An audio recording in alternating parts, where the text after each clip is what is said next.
Hi, my name is Brendan, and I feel very strongly about the topic of foreign people refusing to conform to American ways. For example, I don't understand why Spanish people think that they're better than everyone that they come in contact with when they all mow lawns or do my landscaping. Also, I don't understand why Italians can't just call sauce sauce. They believe that it's called gravy when it's not, it's sauce. You don't put gravy on pasta, you put gravy on potatoes. You put sauce on pasta.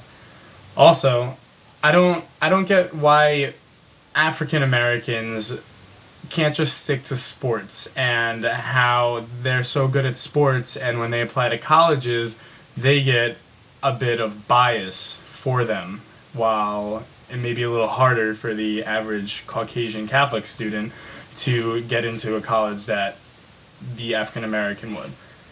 And even in their names, American, African American, Italian American, what comes after it? American. They're not Italians, they're not Asians. For example, when Asians are in the hallway talking in their own language, they can't just talk in English.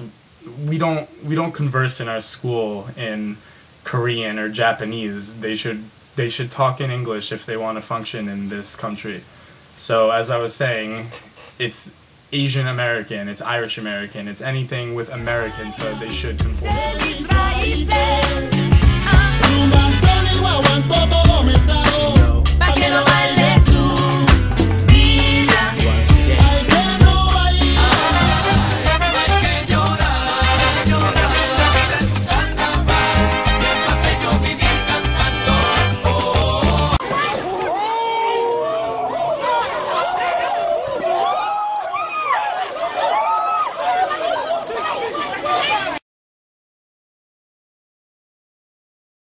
Do you wake up each day with an urge for a bagel?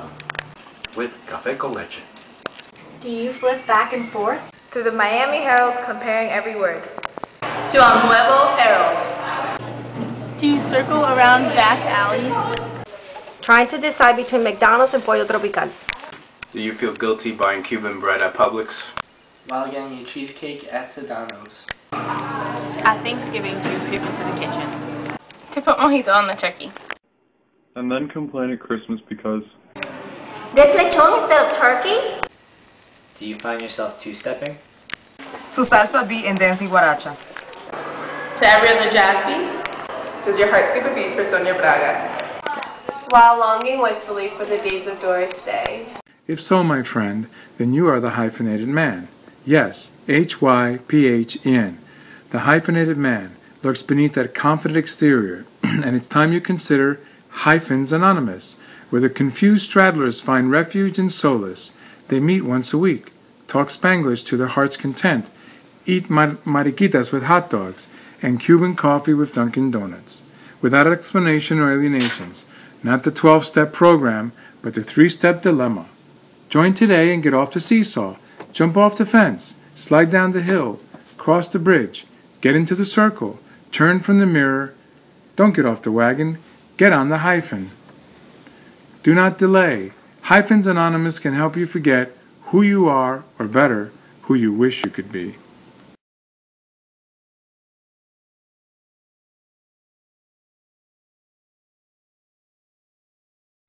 One of the earliest experiences that I recall having as a young child with respect to assimilation or even being a hyphenated American occurred to me when I was about 5 or 6 years old, and it was the first day of school for me in first grade, at which time I really did not know much English because I had recently come with my family from Cuba. And I remember being the last child in the schoolyard, and I didn't understand that my name had been called, except my name was Diana Puñales, and what they called was Diane Penales. And I had no idea who Diane Penales was because my name was Diana Puñales, and I stood there by myself. And I think that that early experience contributed tremendously to me being really conscious of how I spoke, the words I used, my accent, and I worked really hard to obliterate any sense or trace of foreignness in my voice. So at home, I was Cuban, Diana Puñales, and in school, I was the American version, Diane formed and influenced my life in so many ways, and has really impacted my own identity as a Cuban American. There are so many examples that I can share, and I think one of my most favorite ones actually happened when I enrolled my daughters in daycare, and we had to meet with the director of the daycare center, and during that parent session with myself and my husband, she commented on how eloquent my husband and I were, and she was quite impressed by us. And in my mind, I'm saying to myself, yeah, we're pretty eloquent. Guess you would expect, a PhD, a doctorate in psychology from an Ivy League institution, and a judge graduated from law school should pretty much be eloquent. That's what I would think.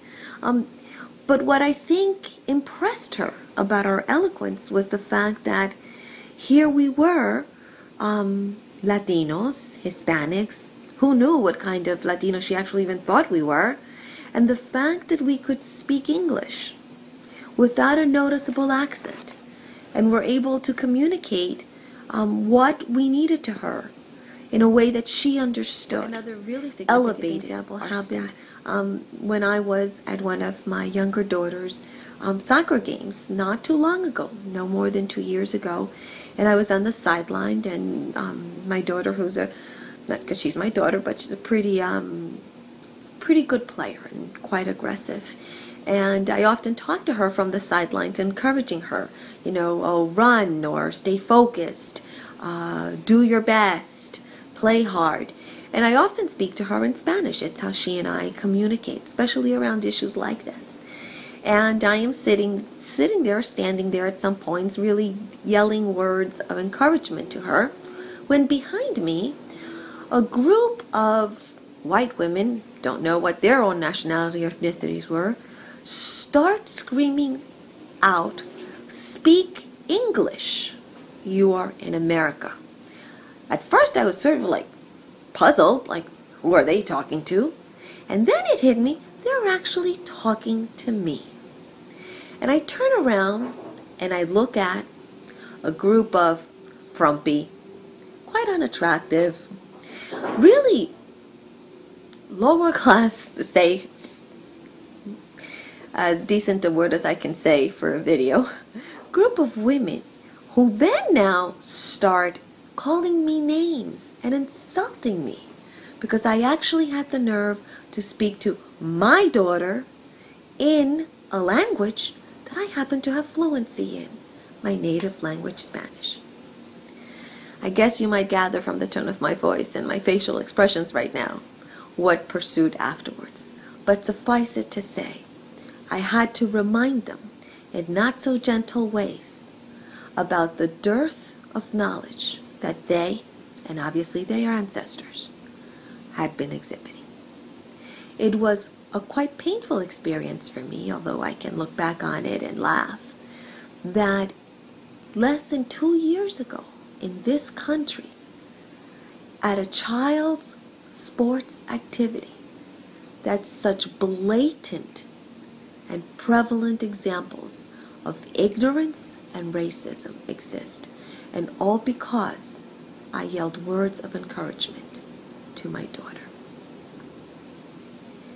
And it's examples like this and many others that I can share that really speak to the challenges of being a hyphenated American in this country, and specifically for those of us that are Latino Americans or Hispanic Americans, that issues around language and perceptions really impact how people see us.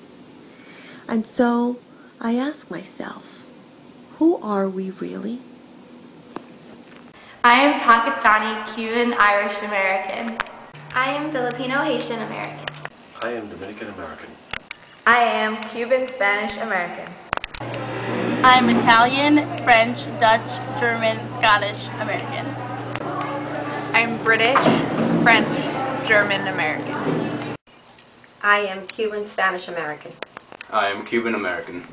I'm Cuban German American. I am Italian, French, and American. Puerto Rican American. I am Dominican American. I'm Jamaican, Dominican, American. I'm Korean American. I'm Colombian, Irish American. I am Cuban Italian American.